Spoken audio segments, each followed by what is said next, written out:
So, you live in Vancouver, Canada, and almost every day you see the massive container ships come and go from our port.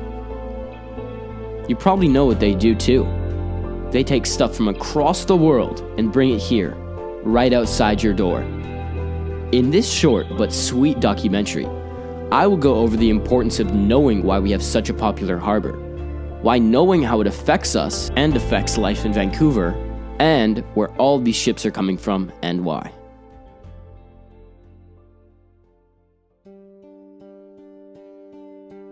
Now, you're probably wondering why this is so important.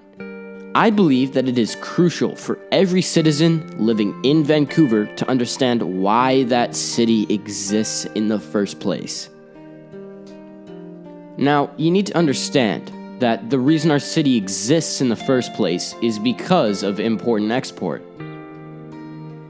Now, as you might know, Vancouver has the largest port in the country and supports trade with over 170 world economies. It operates cruise terminals, shipyards, railways, tugboats, trucks, and many more. Almost all of Canada's trade occurs here. The Port of Vancouver also has the most diverse range of cargo in all of North America. Almost 95% of our port's total volume is of Canadian import and export markets. Now, our harbor sees over $200 billion in goods come in and out to and from our country. In Canada, our ports provide over 115,300 jobs, 96,000 of which are here in Vancouver. But none of this product can get to your door without certain auxiliary companies. One example of a large-scale company involved with our port is Cargill. Cargill is one of Canada's largest merchandisers and processors. They process beef, oilseed, poultry, malt, and the manufacturing of livestock feed. They also deal with grain handling, salt distribution, merchandising, and milling. Basically, they take the grain, meat, oilseed, and malt and put them on trains where they travel hundreds of miles to their destination. Another huge industry within our port is the cruise industry. Over 800,000 cruise passengers come through our port each year. I talked with Michael Lim, who used to work in the cruise industry here in Vancouver. He gave me some valuable information on what it was like to work in the industry. So, what was your role at the Port of Vancouver?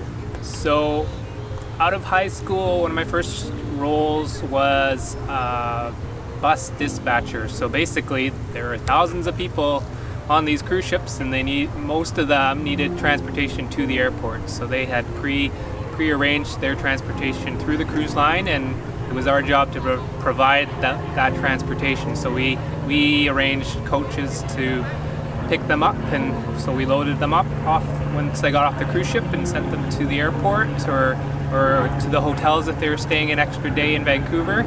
Another role I had was a pier supervisor, and basically I oversaw the ground handling operations for on behalf of the cruise lines basically, and took care of Celebrity and Royal Caribbean cruise lines, and basically made sure passengers got off the ship okay, got their luggage, and got to where they needed to get to once they were done their cruise, and vice versa, getting on the cruise, making sure they got in okay, all their luggage was accounted for, they got through customs okay, and that they got on the cruise ship without any issues.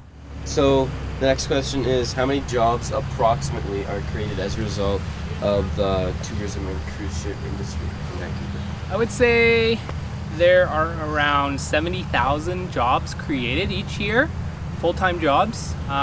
They may not be right at the pier or at the Port of Vancouver, but they are somehow involved with the people who come into town. So there might be somebody who's working at the airport, to people who work in the downtown hotels, or a coach operator or a tour operator who's taking people to Whistler. Like, there are a lot of different aspects to tourism in Vancouver, and those are just some, but I believe the number is around 70,000 per year. So do you think tourism has a positive impact on Vancouver? I would definitely say it's a positive impact to the city. There are over a dozen cruise lines that visit Vancouver each year, and within that season there are over 230 cruises that set sail. Each one of those cruises generates about $3 million for the city, here or take, with the different kind of excursions or hotels or any other kind of economy driven aspect. What do you think are some of the negative impacts that tourism has?